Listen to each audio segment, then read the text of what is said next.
everybody knows college sucks. Everybody knows that higher ed is rotten. For K-12, I think a lot of the work that we did for the past 4 years was showing that it is as bad. It's just more insidious, and people are not aware of it because very few parents actually have a window into what's happening behind the schoolhouse gates. What happens on campus isn't staying on campus. We released a report last summer looking at what education schools are teaching, right? It's not teaching America's next generation of teachers how to do phonics better. A lot of it is, it's the identity politics, it's anti-racism, it's the critical theory stuff. And so you get teachers then who walk into a classroom and who don't know how to teach a child to read, who are not good at teaching math, but they are good at having them do privilege walks and stuff like that. I mean, a lot of school districts, they don't know about these things, like what their actual obligations are to the law, because they're doing so much other silly programming. They don't even know what they are legally required to do. And so that to me is just a really fascinating dynamic as well.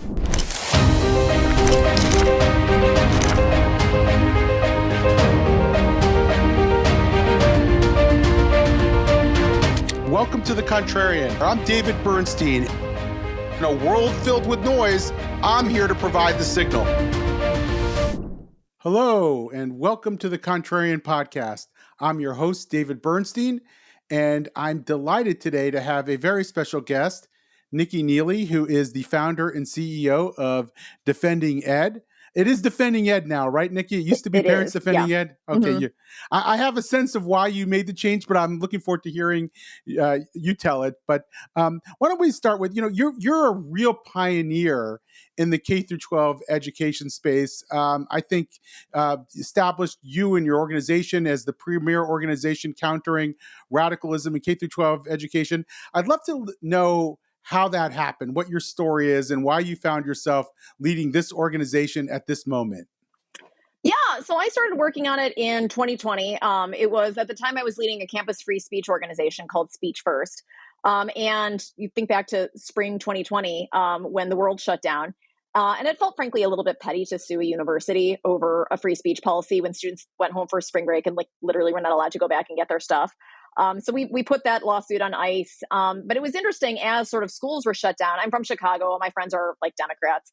And I started getting text messages from friends at home. And they said, I really want my elementary school to reopen. How do I talk the principal into that? And I was like, oh, that's interesting. You think that they care. And it was just like a data point that people kind of didn't know how the system worked.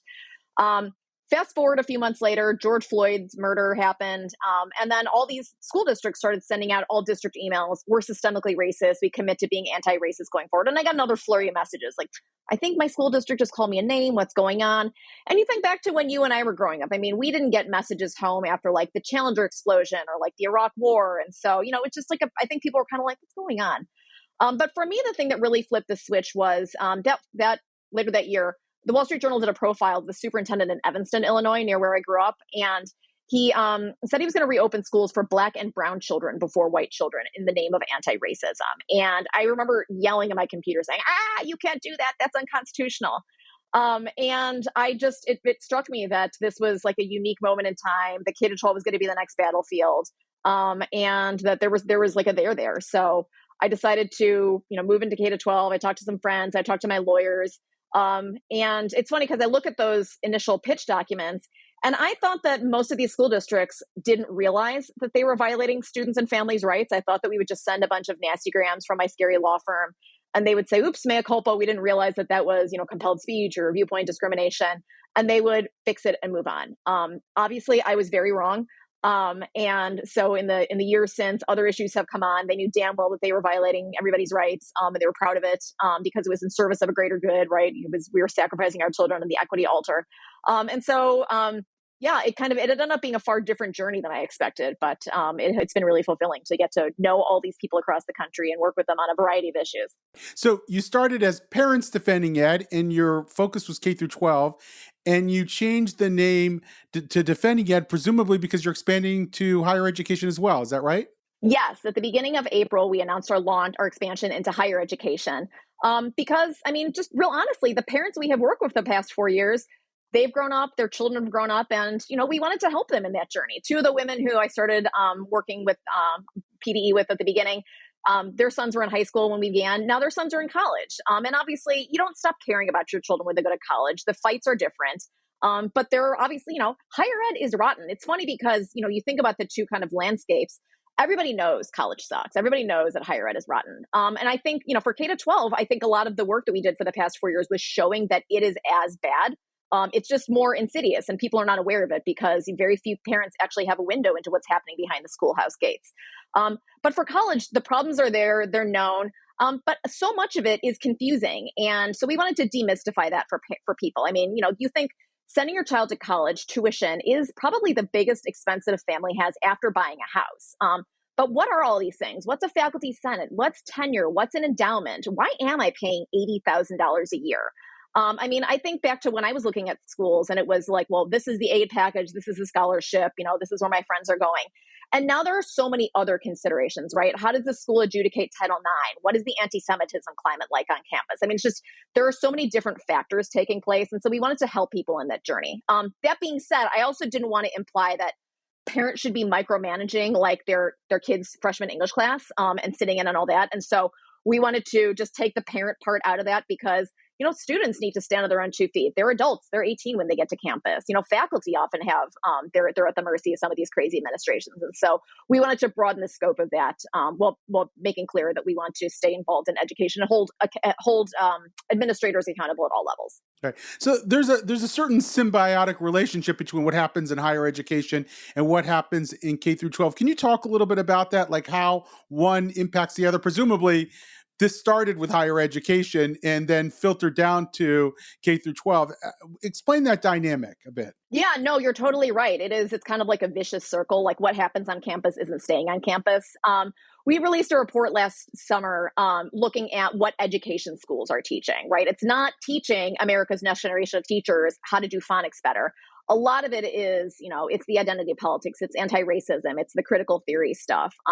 And so you get teachers then who walk into a classroom and who don't know how to teach a child to read, who are not good at teaching math, but they are good at having them do privilege walks and stuff like that. And so that was something that's really concerning, right? That's obviously trickling down. Conversely, then, those students, when they get to college, they have learned all of these deeply, deeply illiberal behaviors, and that has been reinforced in their K-12 experience. And so, you look at the action civics that's taking place in K-12 schools, where students are encouraged to protest and walk out, or maybe there is a walkout, like a pro-Palestinian walkout. Those students are not penalized, and then they get to college, and they expect to not be penalized for their behavior either. I look at discipline policies, restorative justice in K-12 schools, where rather than holding a student who might be disrupting a class or assaulting a classmate accountable, they basically go to the principal's office and can sing kumbaya and have restorative conversation. That student learns that they can get away with murder and they won't face any, they won't get in trouble for that. And so I think we really saw this, like those seeds bear poisonous fruit in the college protests after October 7th. AP had a hysterical interview with a student, I think on the Vanderbilt campus. And the student said, I'm surprised I'm getting in trouble or I'm getting suspended. This was in my college application. You knew what you were getting when you admitted me. And so just a lot of those problems, I think, started way earlier. You and I have worked for years on ethnic studies. And that really is taking a step back. That was supposed to be cultural appreciation, cultural understanding, but instead it was viewing everything through that oppressor-oppressed framework. And so, I think students don't get to campus when they're 18 and magically say, I'm going to underage drink and hate the Jews, right? That was baked in way, way earlier. And so I think that's where the lessons and the curriculum, the behavior that's taught at K-12 is impacting higher ed. And so it is, it's just this like awful circle that we're looking to break and impact. Yeah. I recently had Lyle Asher on the podcast. He wrote this piece really back in 2018, I believe, in the Chronicle of Higher Education. And then I think it was republished in Quillette about how higher education was, how teachers' colleges were a menace to higher education. And he was looking at how not only did teachers' colleges and ed schools produce teachers that then went and taught in K through 12, they also produced the administrators who then went and peopled the various departments in the universities who became sort of part of the great administrative state in the universities. Yeah, that's a great point. Yeah. You think if you have to have a PhD to be a school superintendent or a master's degree, well, then you're marinating in that, not for 4 years, but for like 8 years, 12 years. You're going to come out a little bit wacky at the end of that. Yeah, absolutely. And, we were looking at this very specific trend of decolonizing the curriculum that you see in ed schools. And my initial question to my team was, well, where are we seeing this? And I thought maybe it'd be in Harvard, Brown, a few other places, but it was in so many places it really didn't even make sense to ask the question anymore. It was literally baked into the curriculum at every ed school that we looked at. And yeah. And I think that really underscores the point that, our teacher pipeline, how we get teachers into the classroom, is fundamentally broken. And I think it's something that really we should have more states examine. I mean, I want practitioners in the classroom. I think about my father-in-law, he was a NASA engineer. He worked in the Apollo mission. He loves math. He comes to our house. I mean, he sits in the corner and he does math problems by himself without talking to my kids. It's a little bit weird. But he has a real passion for the subject. And when he left NASA, he wanted to teach in Boston public schools. And he was told, you must have a master's degree in teaching. And he was like, but I put a man on the moon, right? And so why would we not want someone like that who has, real world experience, who can talk about, and here's what I did, and here's how we solved this problem, et cetera. But you want someone who has a teaching degree, who is not a math expert, who doesn't have this subject matter passion. And so it's just, you want students to sort of pick up on that. And so I think that this is something that really deserves significant examination by states. yeah, are you looking at how to reform teachers' colleges and ed schools right now? Is that one piece of the higher education? Because I have to tell you, like, when I look at both that aspect of the problem and then teachers union problem, it's easy to get overwhelmed by that challenge, because those interests are so entrenched within both unions and ed schools. How do we deal with that? How do we address that? Yeah, I think we started to see a lot of states move into oversight of what universities are teaching, at least public universities. Obviously, private universities can kind of do whatever they want. But when we released our teaching report last year, our report on teachers' colleges, it actually came to the attention of some officials in the state of Texas who realized that, the state had passed a DEI ban. And wow, there were like a lot of classes on this list that sort of seemed to run afoul of that. And so some of the schools actually ended up changing or dropping some of the classes as a result of trying to comply with state law. And so I think, my preference is as much of this actually be handled either by boards of trustees, right, colleges themselves, or by states. Like, I don't want the federal government involved in anything. And as we sort of stared on the barrel of a future where there might not be a Department of Education, I think that's probably healthier. I personally serve on a university board in Virginia, and then I'm also on a board in California. And so just, I think, really to encourage places to get their houses in order. There are so many colleges right now, there's like 4,000 colleges and universities. We have a birth dearth. I think, as we look at schools that are starting to figure out what's their place in the ecosystem. I think back to years ago, I saw Jonathan Haidt give a lecture, and he was talking, before he started doing all the cell phone stuff, about a coming split in academia, where he said there's going to be Pursuit of Truth University and there's going to be Social Justice University. And those are two very different paths. I think right now there's a lot of confusion. There's been a lot of conflict over the past decade, because you send your kid to one school thinking it's Pursuit of Truth, where it very clearly is social justice-y. At this moment in time, if you send your kid to Oberlin, you know damn well what you're getting into. And so, there might be teaching colleges where they're teaching, right, all the social justice stuff and all the critical theory stuff. I don't want to hire personally. Like, if I found out I was running a school district, or I was sending my kid to a school, and I found out that all the teachers went to a school like that, I would look somewhere else. But I think the more sort of transparency there is in this process, I think we will eventually get to a better place. But I think it's kind of an all hands on deck effort right now. Yeah. So I want to go back to K through 12 for a minute. K through 12 schools, it's interesting. I've had some internal conversations with colleagues on this. Do you see the challenge in K through 12 is primarily a pedagogical challenge or a political challenge? And here's what I mean. When I first encountered ethnic studies in California, I thought, okay, they're offering this oppressor narrative, and so we have to equip teachers with the alternative, with a multicultural curriculum that I may or may not be thrilled about, but at least it's not teaching our kids to think of the world in those binary terms. But as I've done this, I realized I came to think differently about it. I started to say, well, maybe this is not a pedagogical challenge. Maybe this is not just about getting these existing systems to offer something different but rather we've got to unseat these entrenched interests, and that's a political act, not just a teacher training act or a curriculum act. What do you think about that? I feel bad for schools and for teachers right now. Which might surprise you, because I talk in war metaphors constantly. But, I think we have put schools and teachers in a position where they're trying to do everything, right? And so, they have our kids for 8 hours a day, and, teachers are being paid, let's say $50,000 to be a math teacher. That math teacher comes in, And suddenly they're also an emotional support animal, a gender transition counselor, and a punching bag. Like, it's like they're trying to do all of these things. Like, that's a different job altogether. The schools are now providing meals, they're providing clothes, they're providing vaccines, they're doing all of the things. And so when you're trying to be all things to all people, like, you're just not going to do any one thing well.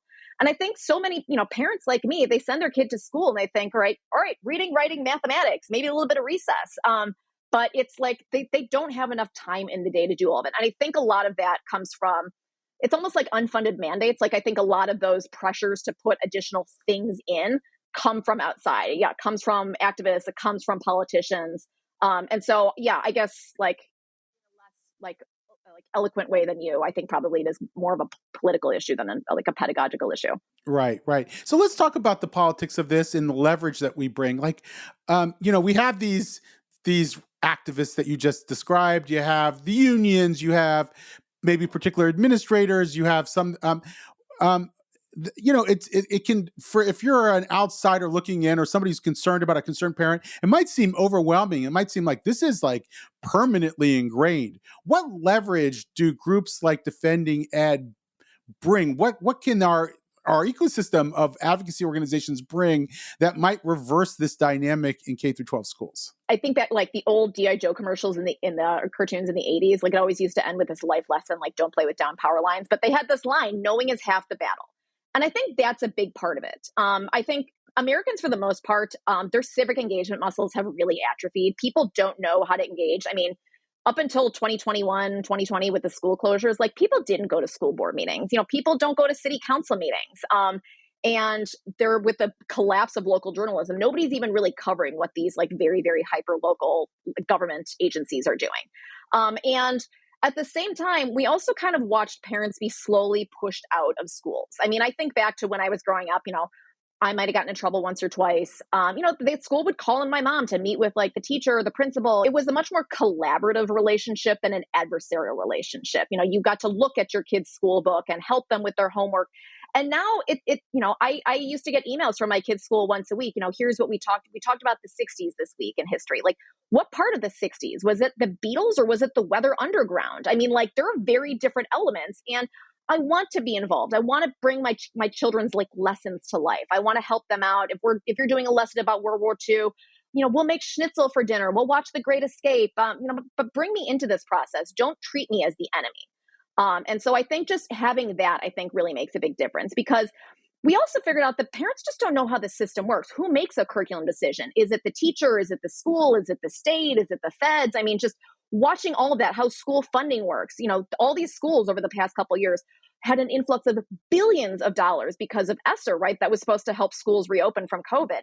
We watched, actually, in retrospect, states piss that money away on DEI initiatives rather than on, like, air purifiers and, like, Right. antiseptic and stuff like that. And so when we thought we were being helpful, we were lied to, we were called names. And so I think just having more people know how it works so that they know who to talk to, I think it's always better to start at a low level, ask the teacher, why'd you have that handout? Where'd you get it from? Than to go straight to a federal lawsuit, right? And so, start small and work your way up. But just teaching people how to do that has been, something that has been slow and laborious, but I think ultimately is rewarding, because I think people are starting to realize where you live matters. Your local officials matter. And they're ones who are more responsive to you than, the big bad people in the federal government in Washington. There's this phrase in the Jewish community that we used to say, a imperfect voice is better than a perfect silence. And I think when I've interacted with parents who have questions about what is the game plan, like, tell us what to do. I remember at a meeting in your old stomping grounds in the Chicago suburbs area, and we were meeting with a group of parents, and they were asking, well, what's the plan? What do we do? What do we do? And I think I was with Beth Feely. I'm sure you know her. She's an activist in the Chicago area. We simultaneously answered, do something. In other words, of course, we're going to give you more clear instructions or ideas than just do something. But in the end of the day, just going out and trying to intervene in some ways and talking to your kid's teacher or principal starts a process, and it puts them on notice that you're paying attention. And I think parents sometimes miss that. But yeah, somebody's watching, and you don't have to go in and be like a flamethrower. You can just go in and ask questions. what was the decision behind this? Like, what was the thought process? Like, how was this decided? And yeah, as you said, then they know that people are watching. And I think that also instills a level of accountability. And sometimes, it's hard. I feel like I forget this often, but like sometimes there really are just like good faith mistakes. Like, oh, it was really late. I just grabbed like a handout offline. Like, I don't know. It seemed like, I'm so sorry. I didn't realize we won't use it again next year. That's so true. But it's not always this fraught thing. Let's say go back to later 2020, 2021. You had the Virginia elections. I know you live in that area, and you had all those protests in Loudoun County and parents coming out to school boards, and we're starting to see this in like, because the parents were seeing for the first time what their kids were bringing home over Zoom and the like. And that activism at first was treated as a kind of illegitimate, angry resurgence of extremist parents or something like that.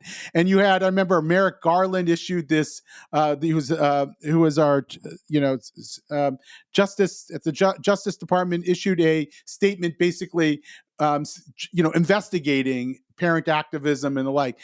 Do you think that vibe has changed at all?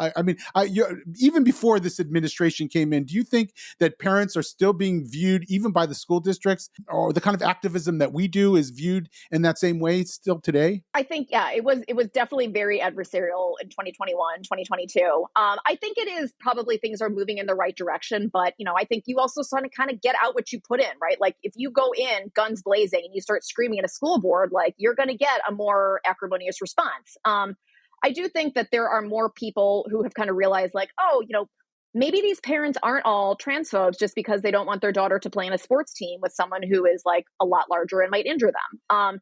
But I do think, you still like, right, we're watching this narrative play out in the Democratic Party as they sort of do their postmortem of the election still. Yeah. I don't think there's total clarity on that. And so I agree. I think, at the beginning, I think back to, in the early years, parents were terrified. And I think rightly so, right? I mean, we saw school districts that tried to get parents fired. There was a school district in Michigan that had to pay some woman like $150,000 because they did get her fired from her job. I mean, things like that. There was a superintendent in Scottsdale that was keeping a dossier on parents that would complain.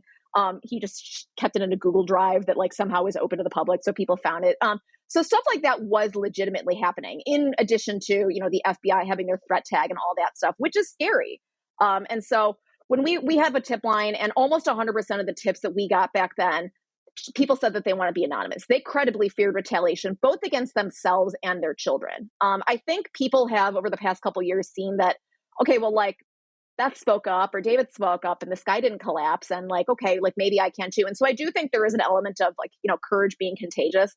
But I think, that courage also comes from people knowing what they're talking about. And so we have also just tried to help people get smart about issues. Here's what like the executive order says. Here's what like the Title IX rewrite is going to do, so that people can go in armed with facts and not just sort of hysteria that they saw on TikTok. Because that also gives them like a strong leg to stand on. And we have found that in many cases, a lot of parents actually know more about the law than the school districts do. I mean, when it comes to things like FERPA, the Family Education Rights and Privacy Act, PPRA, the Protection of Pupil Rights Amendment that governs surveys. I mean, a lot of school districts, they don't know about these things, like what their actual obligations are to the law, because they're doing so much other silly programming. They don't even know what they are legally required to do. And so that to me is just a really fascinating dynamic as well. What do you think is the importance of, let's say, flipping a school board? Let's say you have a school system where we're seeing multiple problems. We're seeing some radical DEI stuff. We're seeing some bad curriculum come out. How important is it at that point to say, look, we're stuck with this until we actually change the dynamic, and the only leverage we have is find new school board members? What's your view on that? I think school board members are really essential. I think it's ground that people have ceded for a long time. And I mean, I think back to after the Janus decision with regards to unions, that was something in the wake of that, when it was unionization couldn't be like forced upon people.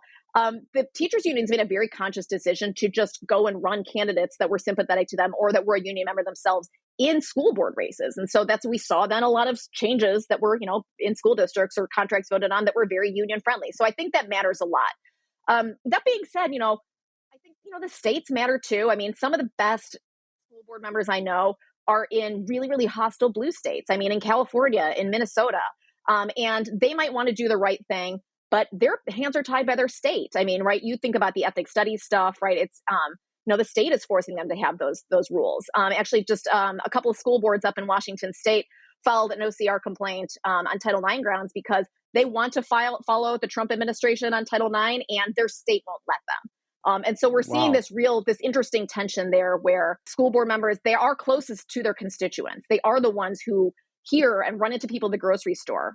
So I think school board members are essential. I think another element of sort of the school board thing is there has been massive consolidation of school districts over the past 100 years. In 1939, there were about 120,000 school districts, 115,000 school districts in the country, obviously far fewer students. Today, there are about 13,500. Wow. And so that's how you end up with school districts like Los Angeles, Fairfax, Montgomery County. I mean, Fairfax is, I think, the 11th biggest school district in America. It has a $3.5 billion budget. It has 25,000. Same with Montgomery College. I mean, Montgomery, you're like a multinational corporation at that point. Right. And so if some parent gets up and gives an impassioned 2-minute speech at the school board, they don't really care because they have so much else going on. And so I personally would like to see some of these districts be broken up so that they are more responsive and even closer to parents. But I mean, we'll just add that to my long wish list, honestly. I want to hit two areas that emerged from that. First is teachers' unions. There was this article recently in the Wall Street Journal about how the New York City Teachers Union is taking a page from the Chicago Union, and there are very radical forces from the Democratic Socialists of America who are trying to take over the union. We saw this in Chicago. First of all, are we seeing that in a lot of places? A, and B, why does taking over a union even mean that you're going to have such input into the curriculum or into the way the school does its business as we've seen in Chicago? Yeah, I mean, Chicago's such a mess. Right. At the end of the day, everybody really thought that Paul Vallas was going to win the mayoral. Brandon Johnson, who is the current mayor, is a CTU member, is not doing a very good job. He is definitely in way over his head. And what ended up really pushing him over the edge, because you look at kind of all the polling in the run up to the election, and it was fairly neck and neck, but everybody kind of thought Paul Vallas was gonna eke it out, particularly after Lori Lightfoot had been a disaster. It was the CTU that had to get out the vote operation. I mean, they just drove people to the ballot box on election day, and that mattered a lot. And so it's having that apparatus, I think, in places like Chicago. I mean, Chicago is kind of a notoriously politically screwed up town. Ha ha ha. But I think having that built-in boots on the ground mechanism is really important. But I think also, the teachers unions, it's been really interesting, and particularly with regards to Israel, watching them push out a lot of their materials over the past year and a half through the creation of the Educators for Palestine network, watching kind of all those documents be shared, the unsanctioned teach-ins, the Middle Eastern Children's Alliance, the Teach Palestine curriculum, things like that. I mean, it's stuff spreading like wildfire through these networks between teachers at the leadership level as well as at the local level. So I think there's that. There's also, I mean, looking at some of the union contracts as these different contracts come up for review every year, be it hiring policies, kind of like first in, first out, things like that, last in, first out. Where new teachers that are coming in are the ones that are going to be laid off. I mean, even looking at Los Angeles during the lockdowns, the demand letter sent by UTLA to the state of California: we will only reopen if you declare a moratorium on charter schools, if there is Medicare for all, if there is. I mean, it was like it had nothing to do with health or getting kids back into classrooms or actually making up learning loss. It was all about them. It was just a naked power grab. I mean, what Brandon Johnson has settled with in Chicago is it's like a giant money shakedown for a city and a state and a school district that are beyond bankrupt. And so they don't care about our kids. They care about themselves. I used to have an office in Washington, D.C. right across the street from National Education Association. And they had a great cafeteria there. So I would go there during lunch and I would see the people there. And this is going back let's say early 2000s. And it was such a mild-mannered place. People like you see in any bureaucracy sitting and having their lunch. It did not smack of radicalism. You could walk around the halls and there were not pictures of power fists or anything like that. I don't know if there are today, but I wouldn't be surprised. And I'm just it's just shocking to me how much an institution like that changed in the last 20 years. Yeah. And I feel bad because you look at their annual conference every year, where you look at the resolutions that are put up. I mean, it's about abortion. It's about Palestine. It's about, things like social issues. it's not about keeping teachers safe. It's not about student excellence. Actually, a couple years ago, I think at the NEA annual conference, a resolution to recenter the organization's mission on student achievement was voted down. And then you think about, okay, well, if the union leadership is pushing restorative justice, who ends up paying the price? It's the teachers that they're getting punched in the face by students because the students know they won't get in trouble. I mean, they're not actually even representing what their members' best interests are. And that's something I think that's, a real betrayal and really sad. Yeah. Yeah. And how do we fix it? Let's make that a rhetorical question, because I want to ask you about states for a second. The more we do this at the district level and you work with parents and do all the things that we're talking about doing that need to be done in so many places around the country, the more all of a sudden it comes back to a state. You'll find out that the state has some kind of standard, some kind of block grant or whatever that then filters down to the local level. It's almost a mandate, or money is attached to it. Recently, there was all that controversy, and I think it's called Pareo Valley. I might be mispronouncing the school district in California, where they had anti-Semitic school board members and the like. And you find out, of course, that the state of California is funding this really extreme ethnic studies curriculum to the tune of like $130,000. And you realize that under the aegis of anti-bias training. And so you realize that ultimately the state is one of the major feeders here. How do you think about that? Like, have you moved any of your resources or energies to the state level since you've been doing this? No, it's kind of big picture. I mean, for the past couple of years, strangely, the Biden administration didn't take our calls, didn't invite us to parties or anything. And so we spent a lot of time and energy looking at states, working with states, and there are some states where they have made tremendous gains. I look at like Mississippi and Louisiana. Yeah. Where actually, they were sort of the bright spot in this past year's NAEP scores because they actually focused on like phonics and literacy as opposed to like sort of like whole language theory, whatever. So there were real bright spots. But then, you look at states like California and Illinois where like they are all in on this equity stuff. I mean, they're the ones that pissed away all this ESSER money on their DEI nonsense. And I think that is, a real question mark as this Department of Education looks to, send more power and more money back to the states rather than having stuff go to Washington, skimmed off the top by the DC bureaucrats, and then sent back to the states with strings.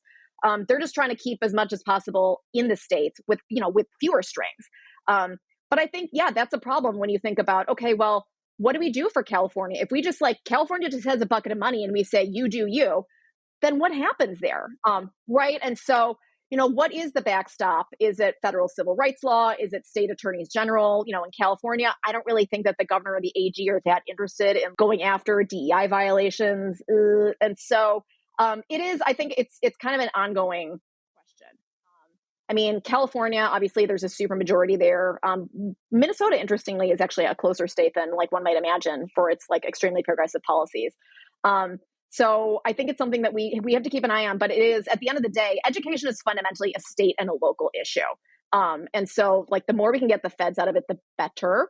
But irresponsible states is an issue of concern. Yeah, but we now have a president who is actually pushing to sort of eliminate some of the radicalism.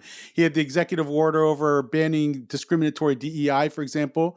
And I guess I'm so glad you teed this up, because that was my next question. How can the president make a difference here? I've heard interpretations of these executive orders that, it's going to take years for them to go through all the legal hurdles. It's going to take years for them to have the sort of administrative teeth necessary.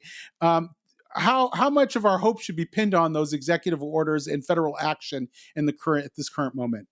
Yeah, I mean, the EOs are a roadmap, right? So the president has framed out his agenda. These are his priorities. He's been very outspoken. And we always knew, right, that they were going to be challenged. They were going to be enjoined. And when people say they don't have the force of law, they're not wrong. That being said, I think I keep telling people, don't hang your mission accomplished signs just now.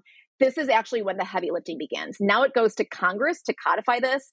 Now it actually goes to the Department of Education to do rulemaking through notice and comment. I mean, I think back to when it was President Biden doing his, I have a pen and a phone thing. Like, we don't do that. We don't rule that way. Like, even with the Title IX process that President Biden did, 250,000 people submitted comments saying, please don't do this. Like, please don't sacrifice these sports. Please don't reinterpret the word sex.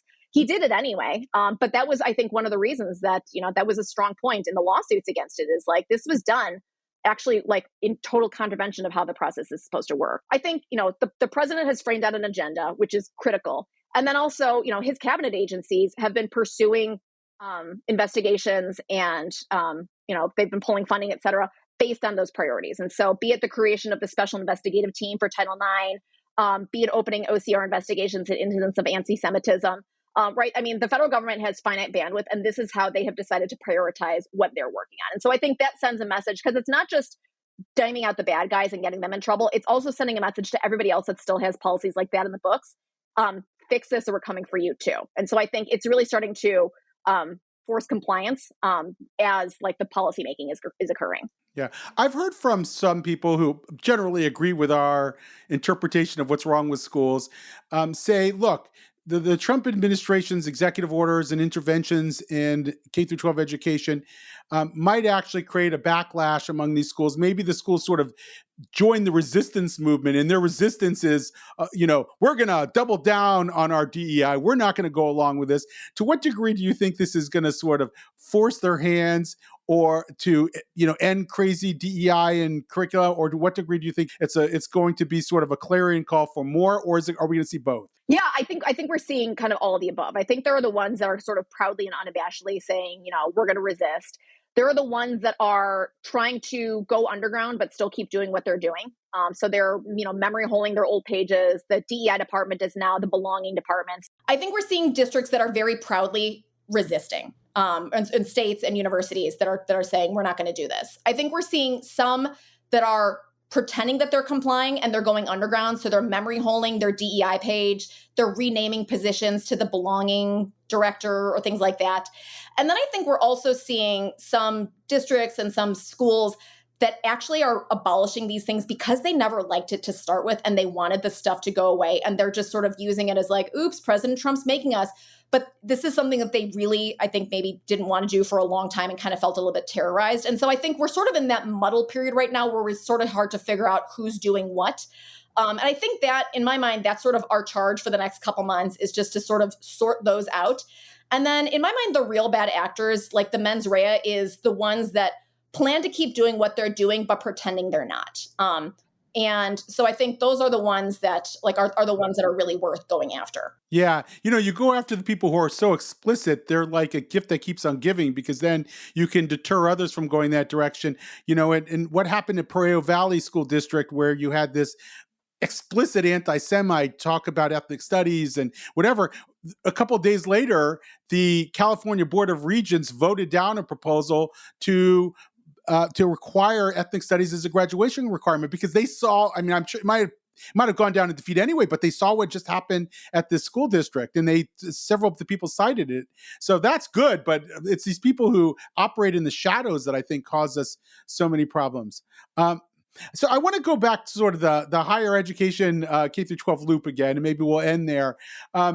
We had these hearings before Congress on December 5th, 2023. You're bringing these university presidents. It's sort of this spectacular moment. And for many people like me who've been concerned about the sort of the intersection of radical ideology and anti-Semitism, this was a dream that come true, because it really put this on in full display before the American people. I think those must have been the most watched hearings ever. They were up there. They were up there for sure.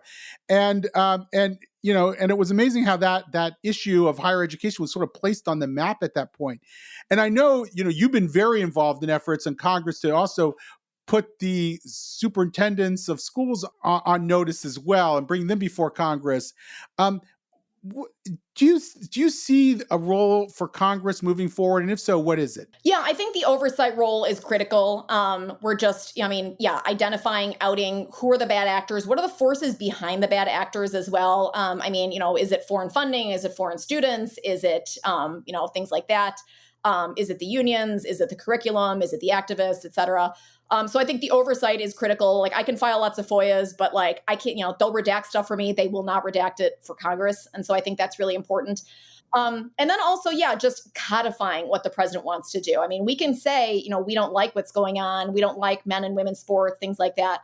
But it actually is we are a nation of laws. And so we do want them to lock these things in so that, as fun as the whiplash has been over the past couple of years on policymaking, I kind of want to get off the ride. And so to actually have this stuff set and have there be clarity, because schools need that, right? Parents need that. It's really hard when you're going to send your kid to college and you're like, I don't know, will the loans be forgiven? Like, I don't know. It's like, will my student be safe? Will my student be sent through a kangaroo court if they're accused, like with no evidence? I mean, there are real world decisions to this. Like I chose my college and my grad school based on the amount of loans I could afford. If I thought that like the federal government would just wave a magic wand and make it go away, yeah, I would have made different life choices. But we don't want to incentivize behavior like that. And so I think Congress is going to continue to play a really important role. I think, they can wrap their head around higher ed because of the money in a way that they're less able to wrap their head around K-12, because K-12 is generally like a state and a local issue. And so they're more reticent to get involved in like local curriculum decisions for good reason, because we certainly don't want House Speaker Hakeem Jeffries with that power. But I think, them just being there and using their bully pulpit, I think is crucial as well. Right. So that may not mean necessarily a bill that passes the House in this next year and a half, but it would be, getting an individual member of Congress maybe to intervene at the state or local level when there's a problem. Absolutely. Yeah. Great. Well, look, it's always amazing and inspiring to hear your take on where we are now, where we're going. Thank you for the incredible leadership role that you've played, first in K through 12 and now in higher education. I think you might have started in higher ed and then getting back to it. So I think bringing that energy to higher education is only going to make a huge difference. So thank you so much, and look forward to continuing the conversation. Thank you.